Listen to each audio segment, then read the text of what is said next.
Thanks for listening to the Restoration Church podcast. We're a local community situated in downtown Lexington, and we would love to help you join God's restoring work of love in your life. Find out how to get connected at restorationlex.com/welcome. Thanks for listening. Restoration family, thanks for listening. I don't know if you were there this past Sunday in our Restore series, but we talked about the topic of hospitality. And I co-preached with my friend Amanda Hubler. It was an awesome day together, really awesome day. But behind the scenes, we had the double whammy of both our podcast not recording and our live stream camera breaking. So we really hit the jackpot this past Sunday, technology-wise. So we decided to do something very different and just have a podcast episode where we discuss this topic together, because really that's where the sermon came from, with some conversations over a cup of coffee at North Line with Amanda. So I'm joined here today by the awesome Amanda Hubler. Say welcome to her. How are you? Hey friends, doing good. Excited to be here.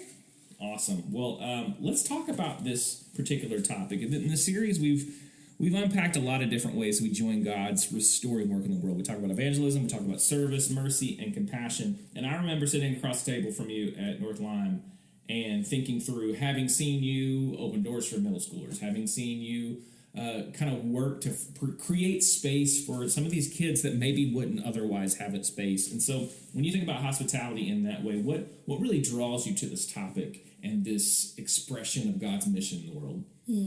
Yeah, I think hospitality is a lost art. I remember when I wanted to take that next step, even with restoration, and start serving in some capacity, Hannah and I were having a conversation, and I said, I want to be a greeter.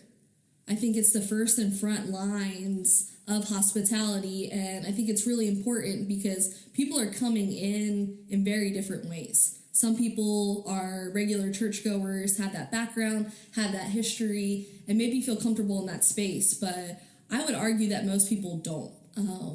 There's something about the South and being in the Bible Belt where there is something that's familiar about church and maybe even friendly. You and I talked a little bit about this, but it leaves a lot to be desired. And I think, that holding the door, that smile, that good morning, I think it goes a long way of kind of getting people in and having an opportunity for them to be exposed to God's work in this part of his church, and also to have an experience where they can belong to something bigger than themselves. Yeah. Totally.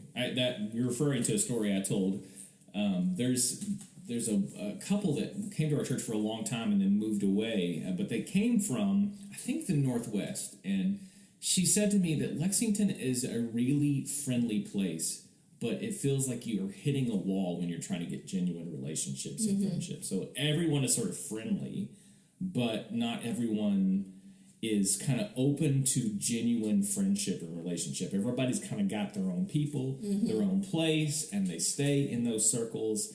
You might call it a clique. There's plenty of those, especially in Lexington. Having grown up here, I know that as well. You kind of stick with your own people, you kind of stick with your own circles and your own places, and it's very kind of hard to let people in, which is the opposite of what the Bible talks about when it talks about hospitality. So one of the things I find most helpful is kind of looking back at the word itself in the scriptures, which is philoxenia, combination of two words. Phileo, love, which is like family love, brotherly love. It's where we get Philadelphia from. And then xenos, which means stranger and foreigner. So hospitality, this word, literally means the welcoming, the loving of the stranger. And that, to me, is just a convicting thing to think about. We see it in Romans 12, Paul's kind of command around community and what love looks like. He says, love must be sincere. He says, hate what is evil, cling to what is good. Be devoted to one another in love. Honor one another above yourselves. Never be lacking in zeal, but keep your spiritual fervor serving the Lord. Be joyful in hope, patient in affliction, and faithful in prayer. Share with the Lord's people who are in need. Practice hospitality. When we read that on Sunday, you really tied together this idea of practicing hospitality with the first statement Paul makes. Love must be sincere. I'm assuming in that you're saying there are ways as a church that our love can be shallow, superficial, insincere at worst. Talk about that. Talk about how you've seen that, or how that has become a reality in and around your experiences in the church. Yeah, I think if we reduce hospitality to just opening the door, it's going to miss the point altogether. I think you can fake it if you're just opening the door and smiling and saying good morning. I think we have to be willing to throw the doors wide open. Yeah. I think we have to help people to not just feel seen, right? Because if they're seen but not known, it's superficial. Yeah. But if you get seen and known but you're not loved, then at minimum it's kind of apathetic towards the other person. Or it could be rejection of the other person. Yeah. And so you really have to capture the fullness of it, of being seen and known and loved. And yes, we want to build these tables that are bigger where there's plenty of room for everyone. But we also want to create a culture and a community that reflects a deep sense of belonging. And not just to one another, because the reason why we exist is because we belong first to God. Yeah. And so I think that's really important when we consider what it looks like to be a people that are hospitable. Right, yeah. I think honing in on those three words you said, seen, known, and loved. If you think about our church in a very practical sense, you walk in the doors, you're automatically seen. You're not physically at least. You are physically seen. You cannot hide. There's a lot of churches that are dark in the rooms when you walk into it. You can be anonymous for a long time. Restoration, for better or for worse, is not one of the places where you can just walk in and be anonymous whatsoever. So you're automatically, at least in a very literal sense, seen. Now, I know that's not the same thing as being really emotionally, relationally seen, but there's an opportunity, but also a challenge there for us as a church that it may seem like people are present, but we oftentimes are passing people by who we see, but we don't actually see. And maybe they don't know how to, or maybe they're dealing with the same insecurities you are, but it takes the long, sort of patient, obedient work, I think, of getting into another story and allowing yourself to be hospitable where you are and welcome them into those spaces like that. It's something that I want to grow in as a church, for sure. So, yeah, I think I was so excited to share about hospitality because I'm passionate about the topic, but I don't know that people are as excited to hear about hospitality. Yeah. And because I think in theory, we could all get behind being hospitable. I think in practice, it requires a lot of us. Yeah. I think, consciously or subconsciously, we get in the way of hospitality being a reality. Like, we put in place these barriers and boundaries that keep us from being able to move towards other people. Yeah. When I think about hospitality, it is for the good of the other person. Yeah. You get nothing in return. Mm-hmm. And so I think for us, we're so used to doing things where we get something back. Yeah. And I think this is not satisfying in the same way. Yeah. I wonder if we would phrase it as the difference between a transactional and relational faith. Like, transactional faith is I do something to get something in return. We'd often treat God that way. Like, I obey in order to get love. I obey in order to avoid hell. I do something in order to get something from God in return. And oftentimes that view of God makes its way into our view of relationships in the church. Like, we feel like we serve in order to receive some sort of thing. We welcome people sort of with a bait and switch, sort of with a transaction in place that if you welcome them, then we receive either glory or honor, or we receive like a pat on our back. I don't know. But you're right. Like, hospitality is by nature self-giving. It is saying, like, I'm in the shape of the cross, in a very cruciformed way, laying down myself in order to make you feel like you can be at home. And maybe a good question to ask then is, why do you think that becomes so hard for us over time? And why isn't that a regular sort of understanding and posture for those who are followers of Jesus in the American church? Yeah, I think we love our freedom and are ragingly self-reliant. Mm-hmm. And so I think when those things are true, I think it makes it difficult for us to think about creating space for other people. Yeah. Because we love ourselves too much that we haven't left any room Yep. for somebody else. Mm-hmm.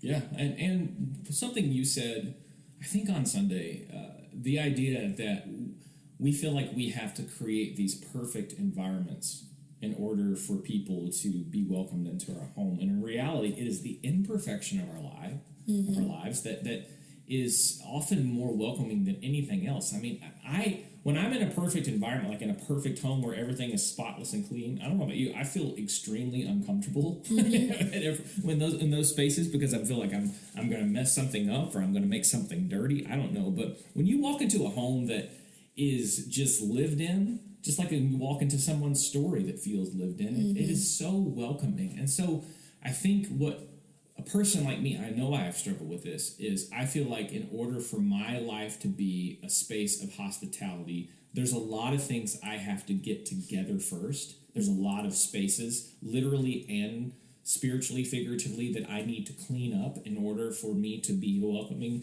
environment. And what you're talking about is the exact opposite, that it is in those spaces of imperfection, of vulnerability in our actual human lived experiences that people feel most welcomed, right? Mm-hmm. Mess is real and it's relatable. Mm-hmm. So if we're trying to model something in our faith for other people, then to clean up ourselves, to even think that we could, right, is an arrogance and a pride. Yeah. If we think that that keeps us from being relational to God and to other people, then we'll never be hospitable. Yeah. We will always choose our privacy. Yeah. And remain in our homes alone, and then just kind of exist in the world outside of there. Yeah. As you're talking, I was thinking about, some of the spaces I felt most welcomed in and among Christians, and it sparked this memory of being back in India in 2009 and walking into a village and a particular home that served as the church that was basically a mud hut out in, the outskirts of a larger town. And we walked in, there's no lights or electricity, and we're sat down and our hands are ceremonially washed, which I'm not saying that should be a normal thing for us here in America, but there was this sense of, like, you are welcome here in a way that I had not felt before, like in a deep sense, and at least in the American church. And it was not fancy. We did not, have fancy food or lights or bells or whistles or microphones or anything.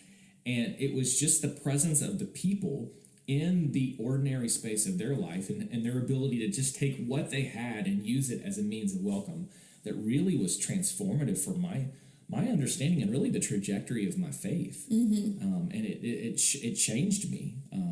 It also reminds me of, if you read about the witness of St. Patrick and his missionary work in Ireland, he came over, and part of his strategy among those who were pagans in Ireland was basically to create a space of welcome. So they had these communities in which people could, from the outside come in and to be at home and to just kind of be themselves there.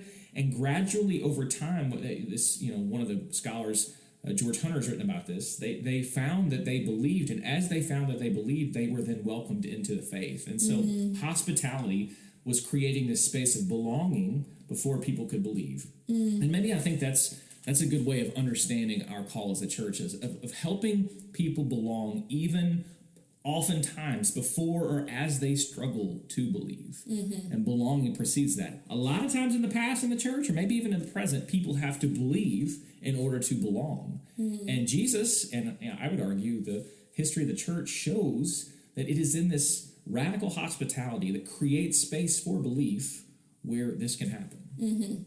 Yeah, if we're genuinely creating a culture and a community of belonging, then everybody is not only invited, but also included, Yeah. regardless of whether they have faith at all or share our same faith. Yep. And so that needs to be true on a Sunday morning, and then as we live our lives throughout the week. Yeah.